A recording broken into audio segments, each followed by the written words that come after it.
নমস্কার, good morning. তোমরা দেখছো তোমাদের প্রিয় channel exam guide by Nitu.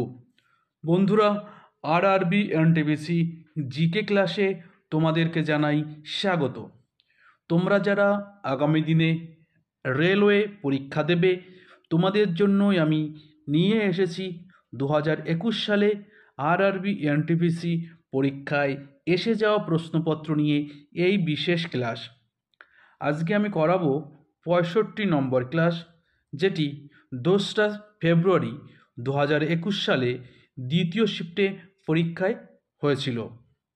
তো বন্ধুরা, তোমরা যারা এখনও পর্যন্ত চ্যানেলটি সাবস্ক্রাইব করোনি, তো অবশ্যই চ্যানেলটি সাবস্ক্রাইব করে নেবে। ভিডিওটা ভালো লাগলে অবশ্যই লাইক করবে, বন্ধুদের সঙ্গে শেয়ার করবে। তো চলো শুরু করছি আজকের প্রশ্নপত্রগুলো। শুরু করছি আজকের প্রথম প্রশ্ন। কি বলেছে দেখো, নিচের মধ্যে কে দ্য ইন্ডিয়ান স্ট্রাগল বইটির লেখক? দ্য ইন্ডিয়ান স্ট্রাগল এই বইটি লিখেছেন সুভাষচন্দ্র বসু। তো সঠিক উত্তর হবে অপশন ডি, সুভাষচন্দ্র বসু। চলো নেক্সট। সিপাহী বিদ্রোহ, যা প্রথম স্বাধীনতা যুদ্ধ নামেও পরিচিত, কত সালে যুদ্ধটি সংঘটিত হয়েছিল? তো সিপাহী বিদ্রোহ এই যুদ্ধটি হয়েছিল 1857 সালে। 1857 সালে সিপাহী বিদ্রোহ হয়, আর এটি ছিল প্রথম স্বাধীনতার যুদ্ধ। সিপাহী বিদ্রোহ এর প্রথম শহীদ হয়েছিলেন মঙ্গল পাণ্ডে। পরবর্তী প্রশ্ন, নিম্নলিখিতগুলির মধ্যে কে লোকসভার সভাপতিত্ব করেন? তো লোকসভার সভাপতিত্ব করে থাকেন স্পিকার। তো সঠিক উত্তর হবে speaker. The organisation for economic cooperation and development এর সদর দপ্তর কোথায় অবস্থিত? তো সঠিক উত্তর হবে Paris. The organisation for economic cooperation and development এর সদর দপ্তর প্যারিসে অবস্থিত।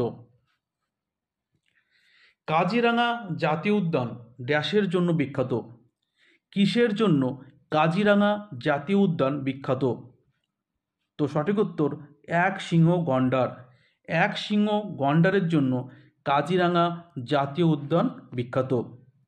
কাজিরাঙা জাতীয় উদ্যান ভারতের অসম রাজ্যে অবস্থিত। ঠিক আছে।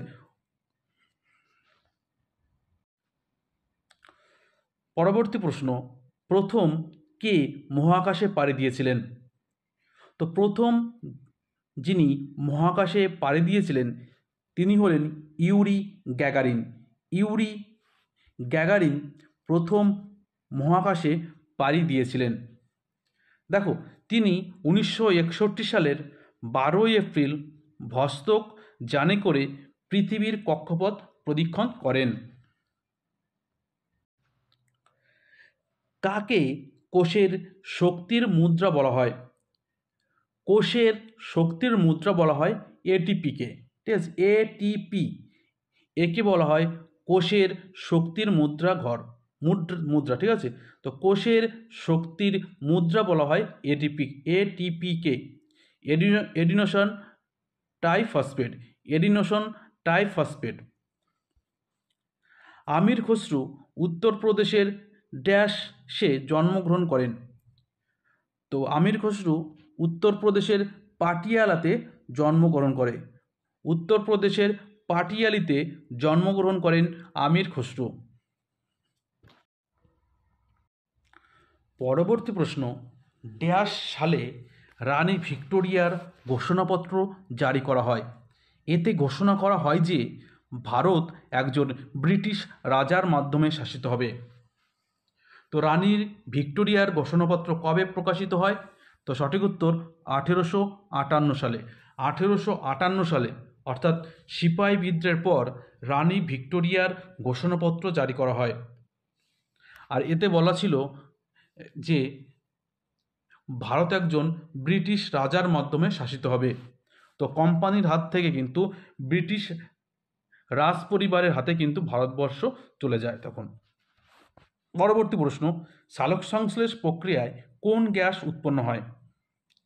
তো সঠিক উত্তর অক্সিজেন গ্যাস। সালোক সংশ্লেষ প্রক্রিয়ায় অক্সিজেন গ্যাস উৎপন্ন হয়। তো বন্ধুরা, ভিডিওটা তোমাদের ভালো লাগলে অবশ্যই একটু লাইক করে দেবে, ঠিক আছে? 17ই ফেব্রুয়ারি 2025 অনুযায়ী ভারতের প্রধান নির্বাচন কমিশনারকে? তো ভারতের বর্তমান প্রধান নির্বাচন কমিশনার হলেন জ্ঞানেশ কুমার। জ্ঞানেশ কুমার ভারতের প্রধান নির্বাচন কমিশনার।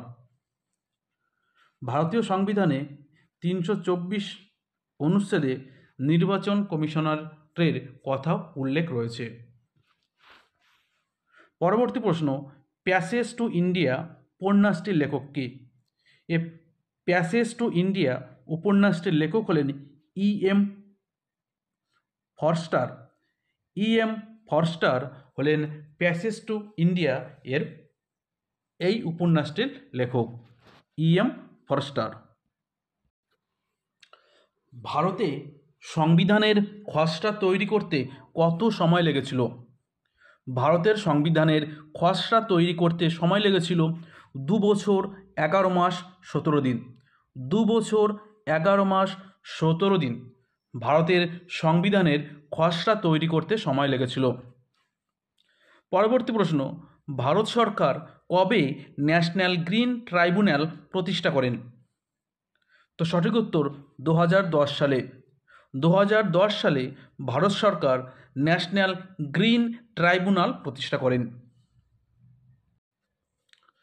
পরবর্তী প্রশ্ন, ড্যাশকে 2020 সালে সেপ্টেম্বরে জাতিসংঘের পরিবেশ কর্মসূচির দ্বারা ভারতের আঞ্চলিক রাষ্ট্রদূত হিসাবে নিযুক্ত করা হয়েছিল। তখন তার বয়স ছিল 17 বছর। তো তিনি কে? তো তিনি হলেন খুশি চিন্দালিয়া। খুশি চিন্দালিয়া, যিনি 2020 সালে সেপ্টেম্বরে জাতিসংঘের পরিবেশ কর্মসূচি দ্বারা ভারতের আঞ্চলিক রাষ্ট্রদূত হিসাবে নিযুক্ত করা হয়েছিল এবং তখন তার বয়স ছিল মাত্র 17 বছর। পরবর্তী প্রশ্ন, ESS হলো একটি কম্পিউটার ভিত্তিক সিস্টেম যা ব্যবহারকারীদের এন্টারপ্রাইজ ডেটা রূপান্তর করতে দেয়। এখানে ESS এর সম্পূর্ণ রূপ কী? তো ESS এর সম্পূর্ণ রূপ হলো executive support system. Executive support system. Option A executive support system, এটা হচ্ছে ESS এর সম্পূর্ণ রূপ। কোন সালে ভারত ছাড়ো আন্দোলন শুরু হয়েছিল? ভারত ছাড়ো আন্দোলন, একে আগস্ট আন্দোলনও বলা হয়। তো ভারত ছাড়ো আন্দোলন শুরু হয়েছিল 1942 সালে। তো তোমরা আমাকে কমেন্ট করে বলবে ভারত ছাড়ো আন্দোলন কোন তারিখে শুরু হয়েছিল। তারিখটা তোমরা বলবে, ঠিক আছে? তারিখটা অবশ্যই তোমরা বলবে।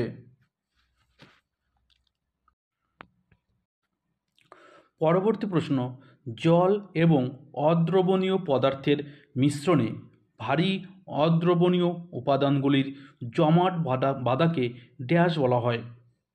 তো সঠিক উত্তর অবক্ষেপণ বলা হয়, ঠিক আছে? তো জল এবং অদ্রবণীয় পদার্থের মিশ্রণে ভারী অদ্রবণীয় উপাদানগুলির জমাট বাঁধাকে বলা হয় অবক্ষেপণ। পরবর্তী প্রশ্ন, কোন মহিলা জুটি অস্ট্রেলিয়ান ওপেন 2025 জিতেছে? তো 2025 সালে অস্ট্রেলিয়া ওপেন মহিলা বিভাগে জয়ী হয়েছেন ক্যাটরিনা সিনিয়াকোভা এবং টেলর ডাউনসেন্ট, ঠিক আছে? টেলর ডাউনসেন্ট এবং ক্যাটরিনা সিনিয়াকোভা এই দুজন টেনিস খেলোয়াড় অস্ট্রেলিয়া ওপেন 2025 মহিলা দ্বৈত বিভাগে চ্যাম্পিয়ন হয়েছে। দ্বিতীয় যুদ্ধে নিচের কোন দেশটি অক্ষ শক্তির অংশ ছিল? তো অক্ষ শক্তির অংশ ছিল জার্মানি, ঠিক আছে? দ্বিতীয় বিশ্বযুদ্ধের সময় পরবর্তী প্রশ্ন, জানুয়ারি 2025 অনুযায়ী নিচের কোনটি মহারত্ন কোম্পানি নয়? তো দেখো, নিচের যেটি মহারত্ন কোম্পানি নয় সেটা হচ্ছে Hindustan newsprint limited. Hindustan newsprint limited এটা কিন্তু মহারত্ন কোম্পানি নয়। Gas authority of India limited, Bharat heavy electricals limited এবং ইন্ডিয়ান অয়েল কর্পোরেশন লিমিটেড এগুলো কিন্তু মহারত্ন কোম্পানির উদাহরণ। পরবর্তী প্রশ্ন, পৃথিবীর দীর্ঘতম নদী কোনটি? তো পৃথিবীর দীর্ঘতম নদী নীল নদ। নীল নদ পৃথিবীর দীর্ঘতম নদী।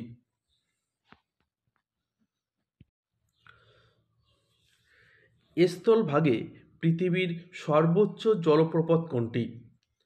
স্থলভাগে পৃথিবীর সর্বোচ্চ জলপ্রপাতের নাম হলো অ্যাঞ্জেল। তো সঠিক উত্তর হবে অ্যাঞ্জেল জলপ্রপাত স্থলভাগে পৃথিবীর সর্বোচ্চ জলপ্রপাত। ভারতীয় বিমান বাহিনী প্রতিষ্ঠিত হয়েছিল কোন বছর? তো ভারতের বিমান বাহিনী প্রতিষ্ঠিত হয়েছিল 8ই অক্টোবর 1932 সালে। 8ই অক্টোবর 1932 সালে ভারতীয় বিমান বাহিনী প্রতিষ্ঠিত হয়। পরবর্তী প্রশ্ন, ভারত কখন পোখরানে প্রথম পারমাণবিক পরীক্ষা চালায়? পোখরান 1। তো সঠিক উত্তর 18ই মে 1974 সাল। 18ই মে 1974 সালে ভারত প্রথম পোখরানে পারমাণবিক পরীক্ষা চালায়।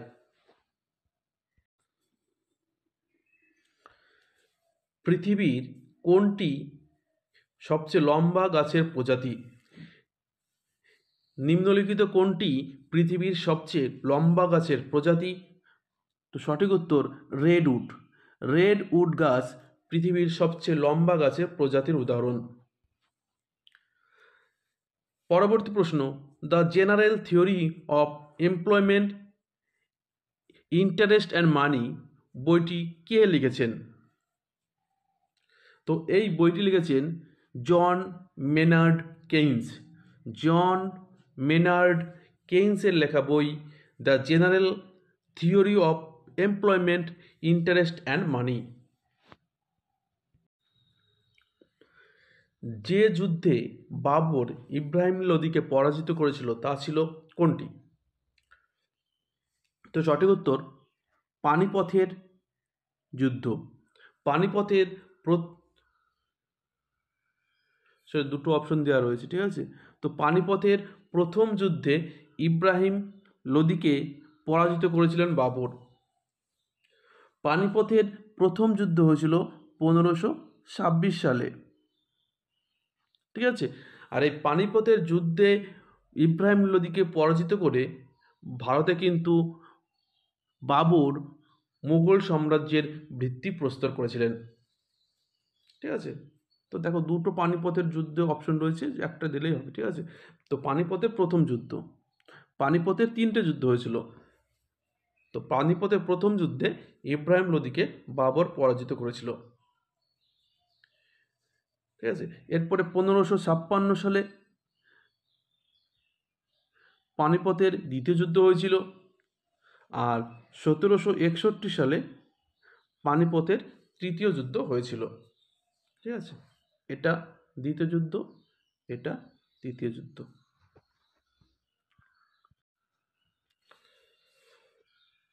ভারতের সংবিধানে কোন অনুচ্ছেদে সর্বজনীন প্রাপ্তবয়স্ক ভোটাধিকার প্রদান করা হয়েছে? তো সর্বজনীন প্রাপ্তবয়স্কদের ভোটদানের অধিকার কোন অনুচ্ছেদে বলা হয়েছে? তো সঠিক উত্তর অনুচ্ছেদ 326-এ। অনুচ্ছেদ 326-এ সর্বজনীন প্রাপ্তবয়স্ক ভোটারদের ভোটাধিকার প্রদান এটা বলা রয়েছে। আর ভারতের ভোটদানের ন্যূনতম বয়স হচ্ছে 18 বছর।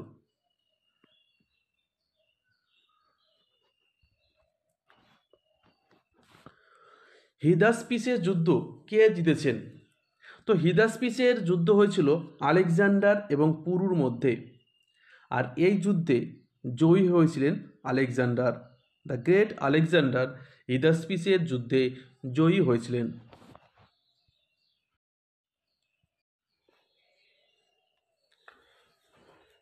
ভারতীয় সংবিধানে কোন অনুচ্ছেদে বলা হয়েছে রাষ্ট্রের পাবলিক সার্ভিসে বিচার বিভাগকে নির্বাহী বিভাগ থেকে আলাদা করার জন্য রাষ্ট্রপতি পদক্ষেপ নেবে?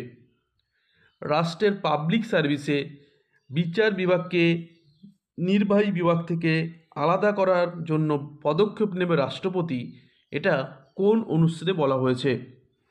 তো সঠিক উত্তর অনুচ্ছেদ 50-এ বলা রয়েছে। ভারতের প্রধানমন্ত্রী দ্বারা জাতীয় দক্ষতা উন্নয়ন মিশন বা ন্যাশনাল স্কিল ডেভেলপমেন্ট মিশন কোন বছর চালু করা হয়েছিল? তো ন্যাশনাল স্কিল ডেভেলপমেন্ট মিশন এটি চালু করা হয়েছিল 2015 সালে।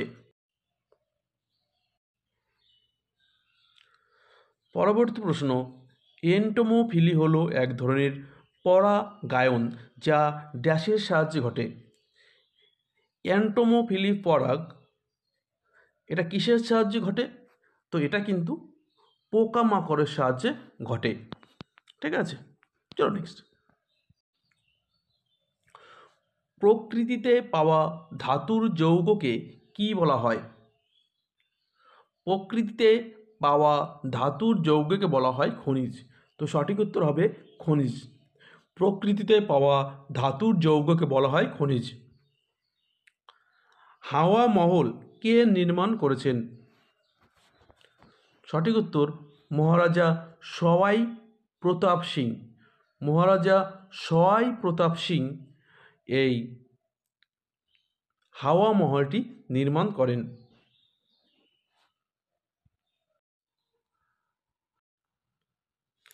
নিচের মধ্যে কোন সংস্থা 2024 সালে নোবেল শান্তি পুরস্কারে ভূষিত হয়েছেন? তো 2024 সালে জাপানি সংস্থা নিহন হিদাঙ্কি নোবেল শান্তি পুরস্কারে ভূষিত হয়েছেন। নিহন হিদাঙ্কি 2024 সালে নোবেল শান্তি পুরস্কারে ভূষিত হয়েছেন বা সম্মানিত হয়েছেন। পরবর্তী প্রশ্ন, 2019 সালে প্রধানমন্ত্রী কোথায় পণ্ডিত দীনদয়াল উপাধ্যায় প্রত্নতত্ত্ব ইনস্টিটিউটের উদ্বোধন করেছিলেন? তো সঠিক উত্তর গ্রেটার নয়ডা। গ্রেটার নয়ডা।